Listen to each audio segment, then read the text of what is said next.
శుభ prime time ఈ సమయానుకున్న 6 breaking వార్తల్ని మొదటగా మీకు చూపిస్తున్నా. వాటిలో మొదటిది తెలంగాణకే ఒక పెద్ద బ్రేకింగ్ వార్తగా మనకు అంతోంది. లగచర్లలో భూసేకరణ కోసం కొత్త నోటిఫికేషన్ జారీ చేసింది సర్కార్. వికారాబాద్ జిల్లాలో భూసేకరణ కోసం తెలంగాణ ప్రభుత్వం కొత్త నోటిఫికేషన్ జారీ చేసింది. మల్టీపర్పస్ ఇండస్ట్రియల్ పార్క్ ఏర్పాటు కోసం దుద్యాల మండలం లగచర్లలో 110 ఎకరాలు, పోలేపల్లిలో 71 ఎకరాల భూసేకరణ చేయబోతోంది. కాలుష్య రహిత పరిశ్రమలకు ప్రాధాన్యత ఉంటుందని సర్కార్ చెబుతోంది. ఇది మొదటి బ్రేకింగ్ వార్త. రెండో బ్రేకింగ్ వార్త ఇవాళ రేవంత్ ప్రభుత్వ ప్రకటనపై ఉత్కంఠ నెలకొని ఉంది. పాలమూరుకు సంబంధించి ఇవాళ మహబూబ్నగర్ జిల్లాలో రైతు పండుగ ముగింపు ఉత్సవాలకు హాజరు కాబోతున్నారు తెలంగాణ సీఎం రేవంత్ రెడ్డి.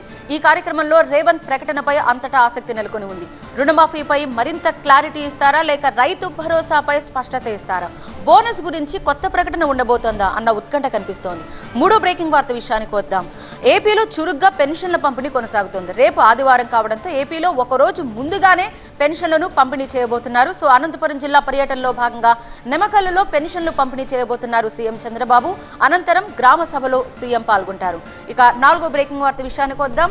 ఆసిఫాబాద్ ప్రకాశం జిల్లాలకు పులి టెన్షన్ పట్టుకుంది. చూసాం కదా, ఒక యువతిని ఏకంగా దాడి చేసి చంపేయడంతో ప్రస్తుతం ఒక భయం అయితే నెలకొని ఉంది. 2 తెలుగు రాష్ట్రాలకు పులి టెన్షన్ ఉంది. ఆసిఫాబాద్ జిల్లా కాగజ్ నగర్ మండలాన్ని పులి భయం వీయటం లేదు. 15 గ్రామాల్లో ఫారెస్ట్ అధికారులు అలర్ట్ ప్రకటించారు.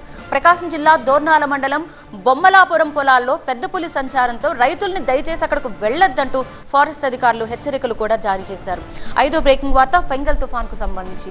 మొత్తం ఈ ఎఫెక్ట్ అయితే 3 రాష్ట్రాలపై ప్రధానంగా కనిపిస్తోంది. అయితే ఏపీలో ఉమ్మడి నెల్లూరు, చిత్తూరు, కడప జిల్లాలో ఫ్లాష్ ఫ్లడ్ కు అవకాశం ఉందని అధికారులు చెప్తున్నారు. సో జాగ్రత్తగా ఉండండి. సో ఏ క్షణానైనా ఫ్లడ్స్ వచ్చే అవకాశం ఉంటుంది, ఫ్లాష్ ఫ్లడ్ అని చెప్తున్నారు. తుఫాన్ ఎఫెక్ట్ తో బాపట్ల, తిరుపతి, విశాఖ జిల్లాలో ఇప్పటికే వర్షాలు కురుస్తున్నాయి.